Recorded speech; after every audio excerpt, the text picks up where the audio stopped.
Hello मेरे प्यारे चार्स and candles. तो कैसे हैं आप लोग? बढ़िया हैं, मस्ती में हैं, मज़े में हैं? बस ऐसे ही रहना है, ठीक है। तो आज आज हम लोग क्या सीखने वाले हैं? आज हम लोग सीखने वाले हैं कप एंड हैंडल पैटर्न, ठीक है।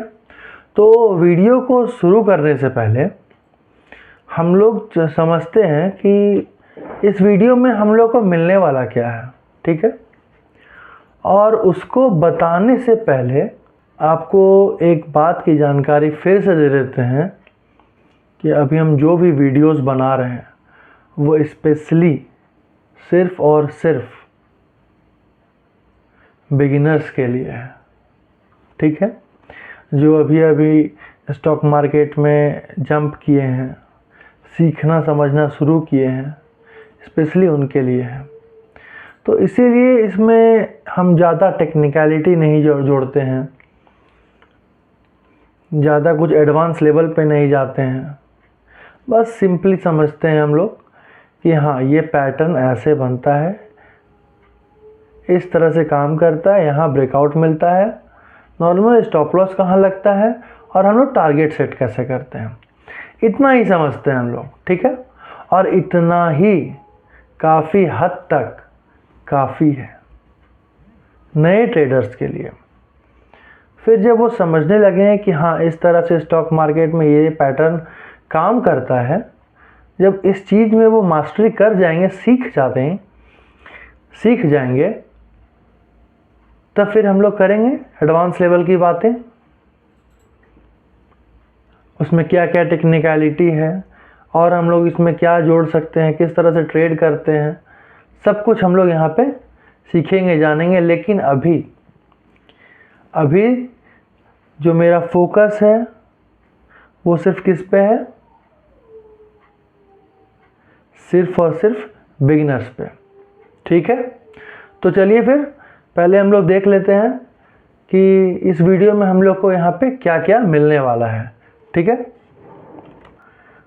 तो इंट्रोडक्शन में हम लोग पहले समझेंगे कि कप एंड हैंडल पैटर्न क्या होता है, देख लेंगे इसका फिगर, ठीक है। कप और हैंडल का फॉर्मेशन देख लेंगे। उसके बाद हम लोग देखेंगे कहाँ पे ब्रेकआउट मिलता है, ठीक है। टारगेट सेट कैसे करते हैं, स्टॉप लॉस कैसे लगाते हैं। बस इतनी सी बातें हमें यहाँ पे सीखनी है। और हाँ, एक चीज़ और जो कि सबसे बड़ी बात है, यहाँ पे आपको कप और हैंडल पैटर्न का फॉर्मेशन नहीं समझाएंगे हम कि कहाँ पे बायर्स उठ रहे हैं, सेलर्स गिर रहे हैं। ये जानना आपके लिए ज़रूरी भी नहीं है। हम ये पैटर्न क्यों सीख रहे हैं, पहले ये हमको समझना ज़रूरी है। इस पैटर्न को हम क्यों सीख रहे हैं कि इसको हम अप्लाई करेंगे चार्ट पे, हमको बाय सेल करना है और प्रॉफिट कमाना है। सीधी सी बात है। हम यहाँ कोई 9वां 10वां क्लास में पढ़ नहीं रहे हैं जो हमको यहाँ पे थ्योरी क्लास में लिखना है, क्वेश्चन का आंसर देना है। हमको इसको अप्लाई करना है। तो हमारा मेन फोकस क्या होना चाहिए कि कप एंड हैंडल पैटर्न मेरा चार्ट पे कहाँ पे बन रहा है वो देखना है, ठीक है। और इसके बाद हमको ब्रेकआउट कैसे लेना है, कहाँ पे हमको एंट्री करना है, कहाँ स्टॉप लॉस लगाना है और कहाँ पे टारगेट सेट करना है। हमको मतलब बस इतना ही है, ठीक है। तो यहाँ पे हम लोग क्या सीखेंगे? यही सीखेंगे कैसे अपने को बाय सेल करना है और कैसे प्रॉफिट कमाना है और स्टॉप लॉस कहाँ लगाना है। क्योंकि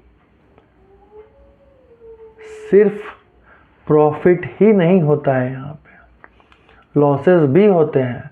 तो लॉसेस को कम करना भी ज़रूरी है, ठीक है। तो चलिए फिर सीखते हैं, समझते हैं इसको। देखिए यहाँ पे इस तरह से मेरा बाज़ार जो है वो एक अप ट्रेंड में है, ठीक है। इसके बाद क्या होता है, कुछ कारण से मेरा बाज़ार यहाँ से यहाँ बाज़ार का डाउनफॉल होता है, गिरता है और फिर धीरे धीरे धीरे इस तरह से फिर उठेगा, ठीक है।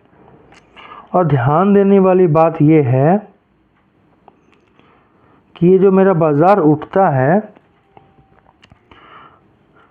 तो ये पॉइंट ए और ये पॉइंट बी ऑलमोस्ट सेम होना चाहिए। ऑलमोस्ट क्या होना चाहिए? सेम होना चाहिए। थोड़ा ऊपर नीचे चलेगा, कोई दिक्कत नहीं है इसमें, ठीक है। इसके बाद क्या होता है, मेरा जो मार्केट है थोड़ा सा कंसोलिडेट करता है, थोड़ा सा करेगा, ठीक है। कंसोलिडेट करके वापस इस रेजिस्टेंस, ये जो रेजिस्टेंट पॉइंट है, लाइन है मेरा, इसको टच करेगा। यहाँ पे एक कैंडल बनेगा जो इसको ब्रेकआउट देगा। ये जो रेजिस्टेंट लाइन है, रेजिस्टेंस लाइन है जो मेरा, इसको ब्रेकआउट देगा। और यहाँ से मेरा एक उम्मीद क्या है कि बाज़ार मेरा ऊपर की ओर जाएगा। बस इतना ही कहानी है। थोड़ा सा इसमें टेक्निकलिटी ये डालते हैं, समझिएगा कि मान लीजिए कि ये जो पॉइंट ए है ये मेरा 100 है, ठीक है। तो हमको ये ध्यान देना है कि ये यहाँ से इस 100 नंबर से जो 100 रुपीज़ है मेरा यहाँ पर, ठीक है, इसको 100 रुपीज़ बोलिए, 100 पॉइंट बोलिए, समझने के लिए बस बात हो रही है यहाँ पे। यहाँ से जो मेरा प्राइस है ये कितना गिरना चाहिए? 30% तक गिरना चाहिए, बस उससे ज़्यादा नहीं गिरना चाहिए। 30% कहने का मतलब क्या हुआ कि अगर मेरा प्राइस 100 है तो वो कितना इसके नीचे गिरना चाहिए? 70 तक आना चाहिए। इसका जो डाउनफॉल होगा वो कितने तक होगा? 70 तक, या उससे थोड़ा ऊपर नीचे चलेगा, ठीक है। और ये जो कंसोलिडेशन वाला जो लाइन है ये कितना होना चाहिए? ये जो है, ये जो कंसोलिडेट कर रहा है, जो मेरा मार्केट थोड़ा सा नीचे आया है, वो कितना होना चाहिए? ये जो मेरा गहराई है इसका 10 से 15% होना चाहिए। कितना होना चाहिए? 10 से 15%। तो हम ये मानते हैं कि यहाँ पे जो मेरा ट्रेंड है वो एक स्ट्रॉन्ग ट्रेंड बनेगा, ठीक है। और यहाँ के बाद अगर ब्रेकआउट मिलता है रेजिस्टेंस लाइन से तो एक अच्छा बुलिश साइन है हमारे लिए। समझ गए बात को? बस इतना ऐसा ही बात है, और कोई बहुत बड़ी चीज़ है नहीं है, बहुत बड़ा कोई तोप है नहीं, ठीक है ना। तो चलिए एक बार इसको हम लोग जल्दी से चार्ट पे देखते हैं, ठीक है, कि कप एंड हैंडल पैटर्न कैसे बनता है और हम लोग कैसे इसको यहाँ पे ट्रेड लेंगे, ठीक है। देखिए ये मेरा चार्ट है, ठीक है। जैसा कि आपको हम पहले बताए थे यहाँ पे कि मेरा मार्केट क्या है,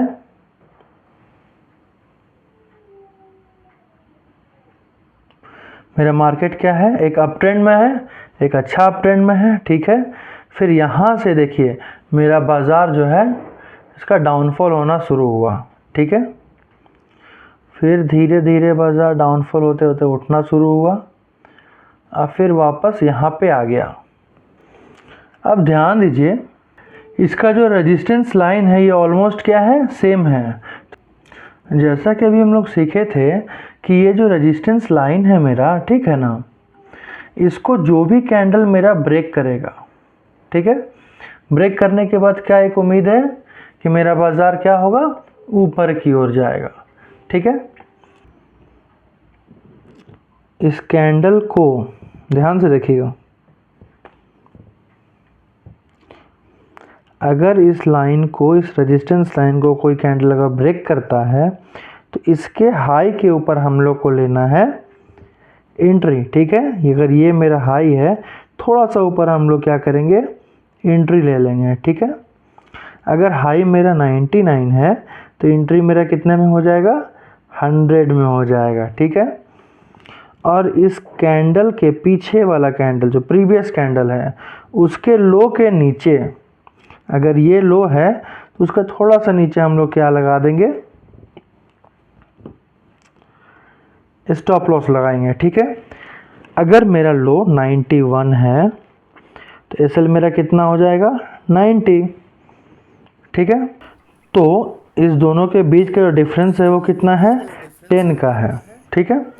तो रिस्क रिवार्ड रेशियो के अनुसार जो कि हम लोग यहाँ 1:2 लेंगे, अगर रिस्क मेरा 10 है तो रिवार्ड कितना होना चाहिए, 20 का।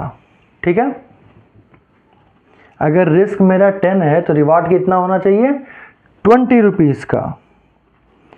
तो अगर हम लोग 100 पे अगर बाय कर रहे हैं तो जैसे ही मार्केट 120 पे आएगा हम लोग को यहाँ पे अपना टारगेट बुक कर लेना है। ठीक है, मेरा टारगेट हो गया बुक कितने पे, 120 पे। ठीक है, अब आप लोग समझ गए कि यहाँ पे हम लोग कैसे ट्रेड लेंगे। इसके हाई के ऊपर हम लोग को करना है बाय, और जिस तरह से अभी हम बताएं आपको कि कहाँ पे हमको बाय करना है, कहाँ पे स्टॉप लॉस लगाना है, बस उसी तरीके से आपको सेम काम करना है। और उसके बाद क्या करना है, क्या प्रॉफिट होगा, प्रॉफिट तो होगा ही, लेकिन बिना प्रैक्टिस के नहीं होगा। अगर आप सोच रहे हैं कि बिना प्रैक्टिस के प्रॉफिट हो जाएगा तो वो फिर तुक्का है। ठीक है, तो बस इतना ऐसा ही था हमारा कप एंड हैंडल पैटर्न। ठीक है, तो मेरे तरफ से इतना ही रिक्वेस्ट रहेगा आपसे कि इसको घर जाके या अगर घर में है तो इसको प्रैक्टिस कीजिए, और खूब सारा प्रैक्टिस कीजिए। फिर उसके बाद अगर कोई सवाल, कोई डाउट अगर आपको आता है तो कमेंट बॉक्स में कमेंट कीजिए। अगर हमको लगेगा कि हाँ इसके ऊपर वीडियो बनाना चाहिए तो एक एडवांस वीडियो इसमें डाल दिया जाएगा। ठीक है, तब तक के लिए फिर मिलते हैं आपसे नेक्स्ट वीडियो में। तब तक के लिए